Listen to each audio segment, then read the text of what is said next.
Hello दोस्तों, नमस्कार। आपके अपने यूट्यूब चैनल पर आपका स्वागत है। इस वीडियो में आज बात करेंगे आज के दिन का जो भी बाजार में पूरा हम लोगों को परफॉर्मेंस देखने को मिला, जो भी खबरें आई हैं और जिन कंपनियों में सबसे ज़्यादा गिरावट हुई है, सभी चीज़ों को इस वीडियो में हम कवर करेंगे। इजराइल ईरान युद्ध को लेकर क्या अपडेट आ रहे हैं, क्रूड ऑयल के प्राइस को लेकर क्या अपडेट है, सभी चीज़ जो को इस वीडियो में हम कवर करेंगे। वीडियो शुरू करने से पहले कहना चाहूँगा, अगर किसी ने चैनल पर फर्स्ट टाइम विजिट किया है तो चैनल को सब्सक्राइब कर लें और बेल आइकन को ज़रूर दबा लें।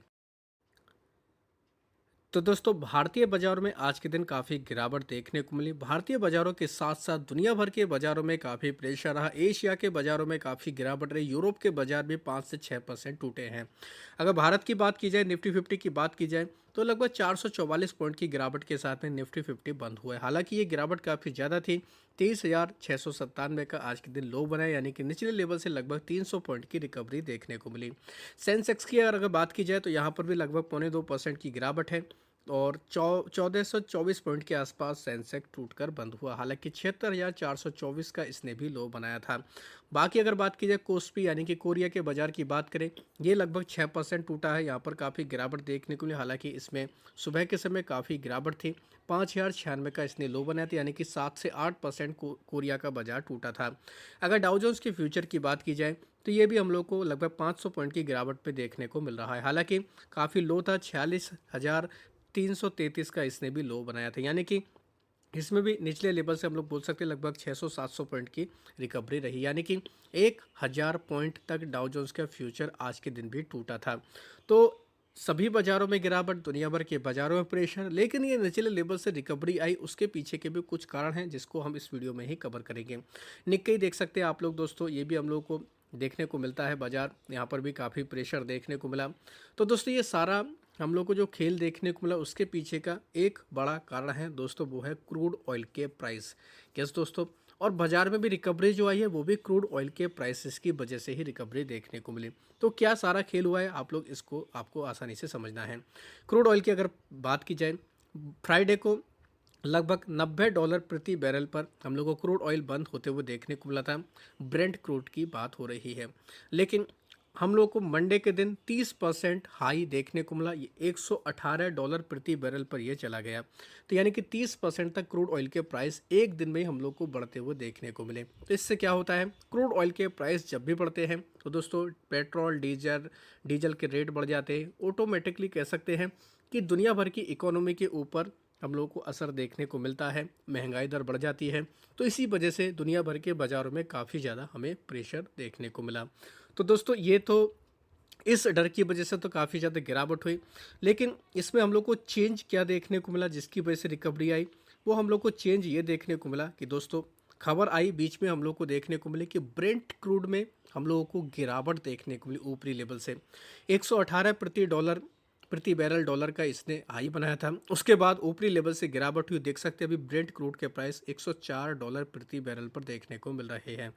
तो क्रूड ऑयल के प्राइस में ऊपरी लेवल से गिरावट आने की वजह से दुनिया भर के बाज़ारों में हम लोगों को निचले लेवल से थोड़ी बहुत रिकवरी देखने को मिली। तभी इसका मतलब ये नहीं है कि रिकवरी आ गई, ब्रेंट क्रूड के प्राइस ऊपर से गिर गए हैं तो बाज़ार हम लोग को हरे निशान में देखने को मिलेंगे। उसके पीछे अभी हम लोग को दोस्तों एक और खेल देखने को मिल रहा है, वो है यूएस इजराइल ईरान का जो वॉर देखने को मिल रहा है। दोनों देशों यानी कह सकते तीनों देशों की तरफ से भड़काऊ बयान आ रहे हैं। डोनाल्ड ट्रंप की तरफ से कहा जा रहा है कि बिना किसी शर्त के ईरान सरेंडर करे। ईरान का कहना है कि हम सरेंडर नहीं करेंगे, हम मुंह तोड़ जवाब देंगे। इसराइल की तरफ से भी लगातार दोस्तों हमले किए जा रहे हैं। इसराइल ने ईरान के जो हम लोग को ऑयल का जो जहाँ पर स्टोरेज रहता है वहाँ पर भी हमला किया, मिसाइल अटैक किया, वहाँ पर भी काफ़ी नुकसान हुआ। तो यानी कि कहने का मतलब ये कि अभी यह सारी चीज़ें हम लोग को अभी अनसर्टेन देखने को मिल रही हैं। तो इस वजह से अभी बाज़ार में के लिए ये कहना काफ़ी इंपॉर्टेंट रहेगा, जल्दबाजी रहेगी कि क्या बाज़ार में अब रिकवरी के संकेत हैं। तो अभी ऐसा नहीं है, लेकिन खबरों के ऊपर डिपेंड करेगा। डोनाल्ड ट्रंप आपको पता है वो कभी भी कोई भी अनाउंसमेंट कर सकते हैं। अपनी तरफ से अगर ट्रंप ने ये कह दिया कि वॉर ख़त्म, तो दोस्तों बाज़ार में तेज़ी देखने को मिलेगी। लेकिन अभी ये जहाँ तक देखने को मिल रहा है अभी काफ़ी लंबा चलने वाला है, और हम लोग को ये जो प्राइस देखने को मिल रहे हैं क्रूड ऑयल के, खास तौर पर एनर्जी के, गैसेस के, तो इसकी वजह से दुनिया भर के बाज़ारों पर अभी दिक्कतें देखने को मिल रही है। हालांकि भारत की तरफ से भी बयान देखने को मिला, कहा गया है कि भारत जिस देश से उनको सस्ता क्रूड मिलेगा, सस्ता तेल मिलेगा, भारत उसी से तेल खरीदेगा। तो ये भी कहीं न कहीं दोस्तों एक बयान रहा है काफ़ी पॉजिटिव, इस वजह से भी कह सकते हैं हम लोगों को बाज़ार में निचले लेवल से रिकवरी देखने को मिली है। ये आज के दिन जो गिरावट हुई दोस्तों, इसमें लगभग 17 लाख करोड़ हम लोग को वाइप आउट होते हुए देखने को मिले। हालांकि रिकवरी हुई है बाद में, ये थोड़ा आंकड़ा ऊपर नीचे हो सकता है, लेकिन इतना ज़्यादा हम लोगों को आज के दिन ये प्रेशर देखने को मिला। बैंक निफ्टी हो या फिर mid cap small cap index हो, इनकी तो काफ़ी ज़्यादा धज्जियाँ उड़ चुकी है। हालांकि हम लोग को आईटी सेक्टर में निचले लेवल से थोड़ी रिकवरी देखने को मिली थी। तो इजराइल ईरान वॉर जब तक ये हम लोग को सिचुएशन ठीक देखने को नहीं मिलती, ख़त्म होते हुए देखने को नहीं मिलते, तब तक तो हम लोग कह सकते हैं कि अभी बाज़ार में अभी डर का माहौल है। बात करेंगे दोस्तों कुछ कंपनियों के बारे में। पीजी इलेक्ट्रोप्लास्ट, इसमें 14% तक की गिरावट देखने को मिली, क्योंकि मिडिल ईस्ट में जो टेंशन है उसकी वजह से गैस सप्लाई स्टोरेज का हम लोग को मामला देखने को मिला, कंसर्न देखने को मिला, उसमें कट किया गया। इसकी वजह से पीजी इलेक्ट्रोप्लास्ट में काफ़ी प्रेशर रहा। साथ ही अंबर एंटरप्राइज में भी हम लोग को 5 से 10% तक की गिरावट देखने को मिली, यानी कि निफ्टी कंज्यूमर ड्यूरेबल्स में भी हम लोग को काफ़ी प्रेशर देखने को मिला। तो यानी कि एक ना एक सेक्टर, कोई ना कोई सेक्टर दोस्तों इन सबसे लिंक रहता है, तो पूरे बाजार पर ही इसका हम लोग को इम्पैक्ट देखने को मिलता है। मीशो की बात करेंगे, बाजार में प्रेशर था इसलिए भी गिरावट, साथ ही कंपनी में खराब खबर भी आई थी। 1500 करोड़ का टैक्स डिमांड का इनको नोटिस मिला था, इस वजह से मीशो में हम लोग को 10% का लोअर सर्किट लगते हुए देखने को मिला। क्वालिटी वॉल्स की बात करेंगे, इसके क्वार्टर 3 के रिजल्ट काफ़ी ख़राब देखने को मिले, इस रिजल्ट की वजह से इसमें 8% तक की गिरावट देखने को मिली, ऑल टाइम लो पर यह कंपनी आ चुकी है। साथ ही बात करेंगे डिफेंस कंपनियों को लेकर, कुछ रिपोर्ट्स देखने को मिले। सबसे पहले पारस डिफेंस की बात करेंगे, इनको 80 करोड़ का ऑर्डर मिला है डीआरडीओ की तरफ से एयर डिफेंस ऑप्टिक्स को लेकर, और जो रिपोर्ट आई है वो एचडीएफसी सिक्योरिटी की तरफ से देखने को मिली है। इनकी तरफ से कहा गया कि ये जो वॉर देखने को मिल रहा है, इसकी वजह से कुछ कंपनियों को काफ़ी फ़ायदा भी हो सकता है, और कुछ कंपनियों में जो ऑर्डर डिले हो रहे हैं उसकी वजह से इन्होंने रेटिंग भी दी है। तो एचएएल की बात करेंगे, इन्होंने रिड्यूस की रेटिंग दी है, 3265 का इन्होंने टारगेट बताया है। तो एचएएल इस वजह से हम लोग को दबाव में भी देखने को मिला। साथ ही हम लोग को एचएएल को लेकर कुछ ख़राब खबरें भी आती हुई देखने को मिली। खबर ये थी कि कुछ एयरफोर्स के लिए जो एक विमान बनाने हैं उससे एचएएल को बाहर कर दिया गया। हालांकि रिपोर्ट के मुताबिक ये खबर देखने को मिली। भारत इलेक्ट्रॉनिक्स 490 का टारगेट देकर इन्होंने ऐड की रेटिंग दी है। तो भारत इलेक्ट्रॉनिक्स को लेकर एचडीएफसी सिक्योरिटी की तरफ से ये रिपोर्ट आई है। भारत डायनामिक की बात करेंगे, रेडियोस की रेटिंग देकर 1120 का इन्होंने टारगेट दिया है, तो इसको भी चाहे तो आप डिटेल में पढ़ सकते हैं। मजगांव शिप बिल्डर में इन्होंने 2950 का टारगेट देकर ऐड की रेटिंग दी है।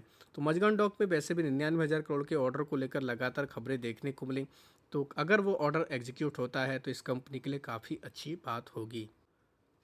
अपोलो माइक्रो सिस्टम की बात करेंगे, इसमें बाई की रेटिंग दी है, 280 का इन्होंने भाव बताया है, तो इस वजह से ये कंपनी भी फोकस में रहेगी। डेटा पैटर्न्स को भी लेकर इन्होंने रेटिंग दी है, बाई की रेटिंग देकर 3770 का इन्होंने भाव बताया, तो डेटा पैटर्न्स इसलिए भी काफ़ी फोकस में हैं। इनके अलावा बात करेंगे एक्स्ट्रा माइक्रोवेव के बारे में। एक्स्ट्रा माइक्रोवेव में इन्होंने दोस्तों ऐड की रेटिंग दी, 1130 का इन्होंने भाव बताया। पारस डिफेंस को लेकर भी इन्होंने दोस्तों रिड्यूस की रेटिंग दी, 665 का इन्होंने भाव बताया। यानी कि ओवरऑल कह सकते हैं ज़्यादातर डिफेंस कंपनियों को इन्होंने अपनी रिपोर्ट में शामिल किया है, तो ये भी कहीं ना कहीं काफ़ी इंपॉर्टेंट खबर है। इनके अलावा एक और खबर है एबीबी इंडिया को लेकर, ये दोस्तों $75 मिलियन का इन्वेस्टमेंट करने वाले हैं मैन्युफैक्चरिंग एंड आर&डी एक्सपेंशन को लेकर भारत के अंदर, तो ये भी कहीं ना कहीं एबीबी इंडिया के लिए काफ़ी इंपॉर्टेंट अपडेट है। तो दोस्तों ये थी कुछ खबरें जिनकी वजह से बाजार में काफ़ी उतार चढ़ाव देखने को मिला। आप चाहें इन खबरों को डिटेल में पढ़ सकते हैं, उसके अकॉर्डिंग अपनी रणनीति को बना सकते हैं। वीडियो अगर आपको अच्छा लगा तो चैनल को सब्सक्राइब कर लें और बेल आइकन को जरूर दबा लें।